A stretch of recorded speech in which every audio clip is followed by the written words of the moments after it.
Hello friends, welcome back to my channel. আজকে একটা অন্য রকমের ভিডিও নিয়ে আমি চলে এসেছি। তোমাদের থাম্বনেল দেখে বুঝেই গেছো। হ্যাঁ বন্ধুরা, আজকের আমি রান্না করব শুক্তো। তো অনুষ্ঠান বাড়ির মতন স্টাইলে শুক্তো রান্না করব। তো কিভাবে রান্না করব সবটাই তোমরা এই ভিডিওতে দেখতে পাবে।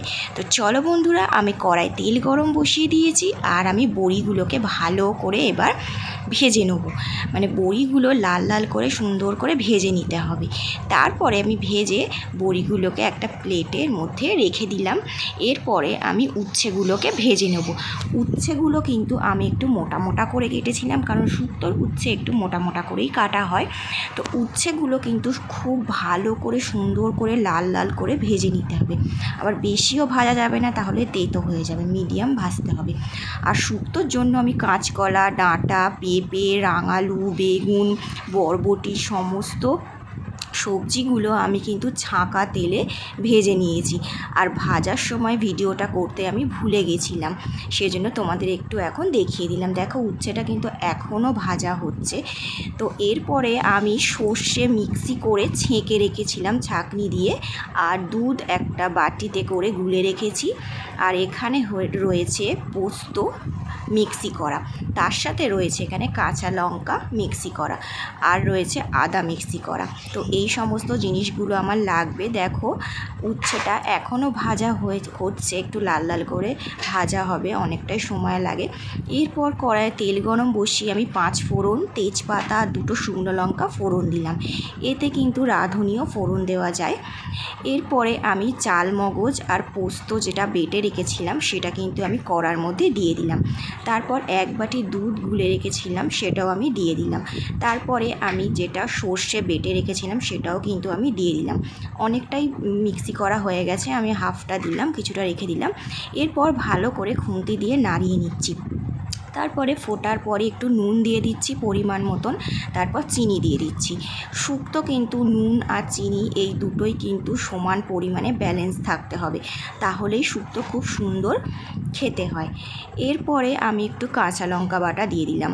শুক্তো কিন্তু একদমই ঝাল হয় না, সেজন্য আমি অল্প করেই কাঁচা লঙ্কা বাটা দিয়ে দিলাম। এরপরে ভালো করে খুন্তি দিয়ে আমি বেশ অনেকক্ষণ নাড়িয়ে চাড়িয়ে নেবো, মানে মশলাটাকে কষে নেবো।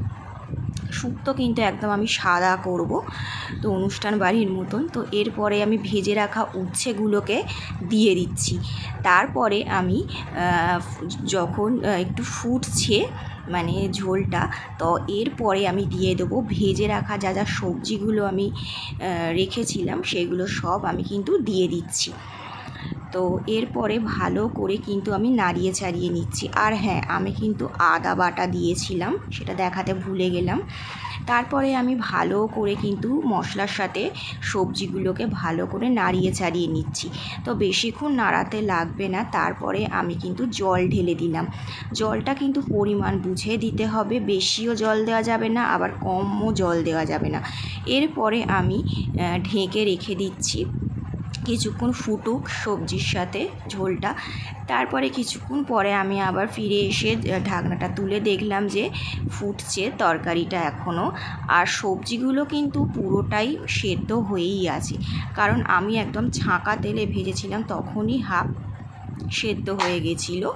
তো এখন তবু আমি খুন্তি দিয়ে তোমাদেরকে কেটে দেখাচ্ছি। এই দেখো কাঁচকলাটা দেখেছো, একদম মানে সেদ্ধ হয়েই গেছে। কাঁচকলা, আলু বলো, পেঁপে বলো, সমস্ত সবজি কিন্তু পুরো সেদ্ধ হয়ে রেডি হয়ে গেছে। তো তাও আমি কিছুক্ষণ একটু ফুটতে দিলাম। আর শুক্তোর ঝোলটা কিন্তু খুব বেশি পাতলাও হবে না আর খুব বেশি মোটাও হবে না, একদম মিডিয়াম থাকবে, তবেই কিন্তু খেতে বেশ ভালো লাগবে। আর এই শুক্তো দিয়ে কিন্তু 1 থালা ভাত খাওয়া হয়ে যাবে।